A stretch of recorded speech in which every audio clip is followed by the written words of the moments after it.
Hello traders, welcome back to our channel. दोस्तों, आज की वीडियो में हम एक स्विंग ट्रेडिंग डिस्कस करने वाले हैं, जहां पे हम 3 इंडिकेटर्स का इस्तेमाल करेंगे और उसके कॉम्बिनेशन पे यहां पे स्टॉक सिलेक्शन करके ट्रेड करने की कोशिश करेंगे। पहला इंडिकेटर हमारा ट्रेंड का आइडेंटिफिकेशन करने के लिए होने वाला है और उसी के साथ जो अदर इंडिकेटर्स है वो ट्रेंड की स्ट्रेंथ पता करने के लिए इस्तेमाल होने वाले हैं। पहले यहाँ पे हम इंट्रोडक्शन देखते हैं और फिर स्ट्रैटेजी की तरफ बढ़ते हैं। तो यहाँ पे कुछ इंपॉर्टेंट बातें हम डिस्कस करते हैं। तो जनरली जब भी प्रोफेशनल ट्रेडर्स ट्रेड करते हैं तो वो चार्ट पे ये 3 चीज़ें दिख रही है क्या, तो वो देखते हैं। जैसे कि हमने कहा कि पहले वो ट्रेंड देखते हैं। अगर स्विंग ट्रेडिंग में हमें बाय करके चलना है तो स्टॉक अच्छे खासे अप ट्रेंड में है क्या, तो वो देखते हैं। यानी कि स्टॉक की जो दिशा है वो अप साइड में है, स्टॉक ऊपर के साइड में जा रहा है। उसी के साथ मोमेंटम, यानी कि कितनी तेज़ी के साथ ये ऊपर जा रहा है, वो भी देखा जाता है। और उसी के साथ वॉल्यूम, वॉल्यूम यानी कि कितने लोग इसमें इंटरेस्टेड है ये स्टॉक के प्राइसेस को ऊपर जाने के लिए, तो वो भी वो देखते हैं। और ये सब अगर चार्ट पे दिखता है तो वो स्टॉक में सही लेवल का आइडेंटिफिकेशन करके पोजीशन बनाते हैं। जैसे ही मोमेंटम आता है वो होल्ड करते हैं और प्रॉपरली जब भी रिस्क रिवॉर्ड रेशियो मिलता है वहाँ पे वो एग्जिट करते हैं। तो एग्जैक्टली वही स्ट्रैटेजी हम यहाँ पे देखने वाले हैं, जो कि एक स्विंग ट्रेडिंग की स्ट्रैटेजी है, जो बहुत ही सिंपल है लेकिन अच्छी तरह से वर्कआउट होती है। जहाँ पे हम खाली 3 इंडिकेटर्स का इस्तेमाल करेंगे। यहाँ पे जब भी हम 3 इंडिकेटर का इस्तेमाल करके यहाँ पे ट्रेड सेटअप हम ढूंढने की कोशिश करेंगे, तो जो भी स्टॉक हमें मिलने वाला है वो हाई प्रोबेबिलिटी का होने वाला है, यानी कि उसका सक्सेस होने का चांस ज़्यादा होगा। ये ब्रेकआउट वाले स्टॉक होंगे और जो हमें आगे की मूव किस तरह से आ सकती है वो पहले ही बताने की कोशिश करेंगे। दोस्तों, अगर आपको स्टॉक मार्केट सीखना है तो अमेज़न पर जाकर आप हमारे बुक पढ़ सकते हैं या तो यूडेमी पे जाकर आप हमारे वीडियो कोर्सेज भी देख सकते हैं। जो 3 इंडिकेटर्स का हमने यहाँ पे इस्तेमाल किया है उसमें से जो पहला इंडिकेटर है वो है 200 SMA, यानी कि 200 का सिंपल मूविंग एवरेज हमने यहाँ पे लिया है। ऐसा माना जाता है कि जब भी स्टॉक की प्राइस 200 SMA के ऊपर है तो ये लॉन्ग टर्म के अप ट्रेंड में ट्रेड कर रहा है, और जब भी 200 SMA के प्राइसेस से नीचे है तो ये लॉन्ग टर्म के डाउन ट्रेंड में ट्रेड कर रहा है। तो हम यहाँ पे जब भी स्टॉक में पोजीशन बनाएंगे तो हम ये देखने की कोशिश करेंगे कि प्राइसेस कहाँ पे है। तो जब भी स्टॉक हमारे क्राइटेरिया में आता है तो वो टाइम पे अगर स्टॉक की प्राइस 200 SMA के ऊपर रहेगी तो हम इसको एक अच्छा खासा कैंडिडेट कंसिडर करेंगे। सेकेंड इंडिकेटर हमने यहाँ पे लिया है RSI। RSI हमें मोमेंटम बता देगा। RSI यानी कि रिलेटिव स्ट्रेंथ इंडेक्स, यानी कि स्ट्रेंथ कितनी है अपसाइड में जाने की, तो वो स्ट्रेंथ हमें RSI बता देता है। RSI के वैल्यूज़ अगर हम जनरली देखते हैं तो 70 को ओवरबॉट कंसिडर किया जाता है, और जब भी ये 30 पे दिखेगा तो ये ओवरसोल्ड माना जाता है। लेकिन जब भी ट्रेंड फॉलोइंग के हिसाब से हम मोमेंटम कैप्चर करने की कोशिश करते हैं तो जब भी स्टॉक का RSI अबव 60 रहेगा, राइट, तो RSI जब भी स्टॉक का अबव 60 होता है तो इस तरह से माना जाता है कि स्टॉक में अपसाइड में स्ट्रेंथ बहुत ज़्यादा है। तो हम यहाँ पे यही देखने की कोशिश करेंगे कि स्टॉक का RSI अबव 60 है क्या। तो जब भी स्टॉक 200 SMA के ऊपर रहेगा और RSI अबव 60 रहेगा तो इसका मतलब यही होता है कि स्टॉक मोमेंटम के साथ ऊपर जा रहा है और यहाँ पे और भी ऊपर जाने की संभावना है। क्योंकि 200 SMA पे हम ब्लाइंडली कहाँ पे भी पोजीशन नहीं बनाने वाले, हम यहाँ पे कंसोलिडेशन का भी इंतजार करके, ब्रेकआउट का इंतजार करके ही पोजीशन बनाने वाले हैं। तो जब भी चार्ट पे ब्रेकआउट बनता है तो हम देखने की कोशिश करेंगे कि ब्रेकआउट वॉल्यूम के साथ बन रहा है क्या, क्योंकि जब भी ब्रेकआउट वॉल्यूम के साथ बनता है तो वो सक्सेस होने की संभावना ज़्यादा से ज़्यादा होती है। हम इसको ही स्टेप्स में डिवाइड करते हैं और इसको फॉलो करने की कोशिश करते हैं। अगर ये स्टेप में अगर कोई स्टॉक आता है, इसका आप इवन स्कैनर भी बना सकते हैं। तो ये क्राइटेरिया को जो भी स्टॉक सेटिस्फाई करता है उसमें हम पोजीशन बनाने की कोशिश करेंगे।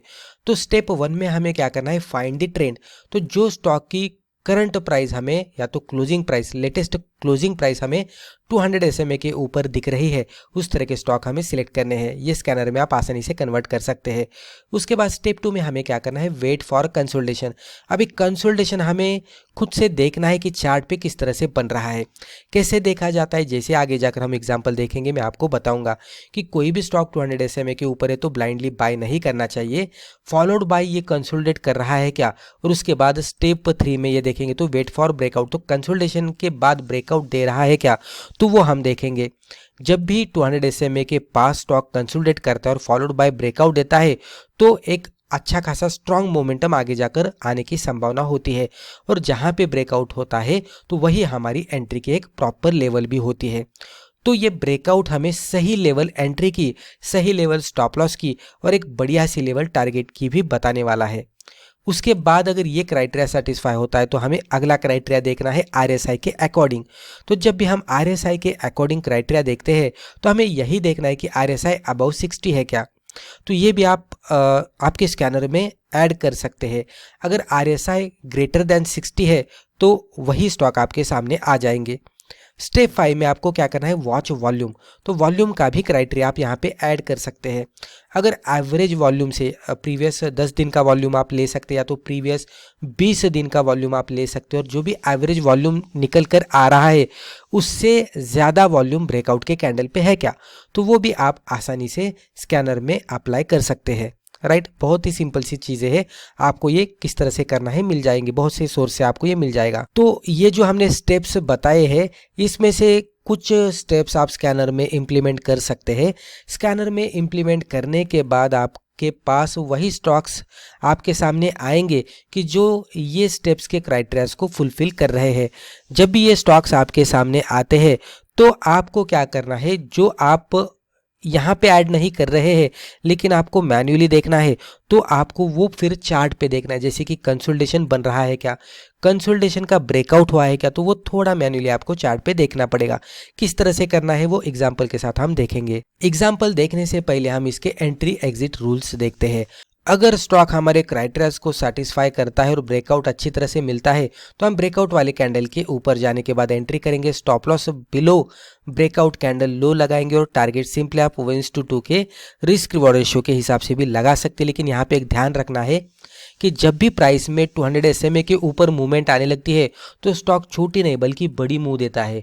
तो अगर बड़े मूव्स को कैप्चर करना है तो डेफिनेटली 1:2 का टारगेट आने के बाद आप पार्शियल प्रॉफिट बुक कर सकते हो। रिमेनिंग क्वांटिटीज को ट्रेलिंग बेसिस पे लेके जा सकते हैं हायर टारगेट के लिए। अब हम यहाँ पे एक एग्जाम्पल देखते हैं और एग्जाम्पल के जरिए समझ लेने की कोशिश करते हैं कि ये एग्जैक्टली वर्कआउट किस तरह से होता है।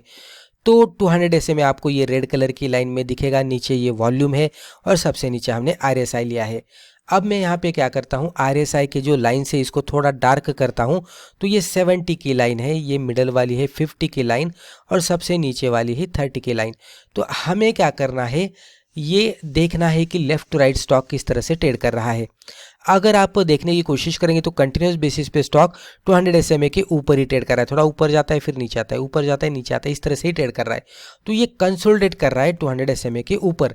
तो हमें क्या करना है, जब भी ये कंसोलिडेट करता है 200 SMA के ऊपर तो जैसे ही 200 SMA के ऊपर जाएगा हमें पोजीशन नहीं बनानी है, हमें थोड़ा सा यहाँ पे इंतज़ार करना है कि कंसोलिडेशन का ब्रेकआउट कब बनता है। तो जैसे कि यहाँ पे अगर आप देखेंगे तो ये रेंज बनाते बनाते स्टॉक ने ये लेवल पे एक हाई बना दिया था। तो यही कैंडल का हाई मैं इस तरह से आगे खींच लेता हूँ तो ये हमारा रेंज का स्ट्रॉन्ग रेजिस्टेंस बन जाता है, इसको हम रेजिस्टेंस कहेंगे। और नीचे भी आप सपोर्ट मार्कआउट कर सकते हैं इस तरह से। सपोर्ट का कुछ हमें लेना देना नहीं है क्योंकि हम ब्रेकआउट ऊपर के साइड में होने के बाद ही पोजीशन बनाने वाले हैं। लेकिन सपोर्ट मार्कआउट करने के बाद आपको रेंज का दायरा पता लग जाएगा कि रेंज का दायरा कितना है। अब हमें क्या करना है, वेट करना है रेजिस्टेंस ब्रेकआउट का। जैसे स्टॉक आगे जाकर रेजिस्टेंस का ब्रेकआउट देता है हम इसमें पोजीशन बनाएंगे। तो स्टॉक अभी मान लीजिए कि हमारे क्राइटेरिया में यहाँ पे आ गया तो हम इसको वॉच लिस्ट में ऐड कर सकते हैं, या तो स्कैनर एग्जीक्यूट करने के बाद आपको यही कैंडल पे स्टॉक मिलेगा।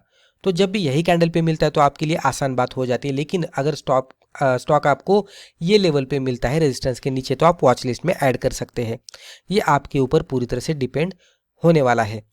अब हमें क्या करना है, ये जो रेजिस्टेंस मार्कआउट किया है इसको ब्रेकआउट कब मिलता है उसका इंतजार करना है।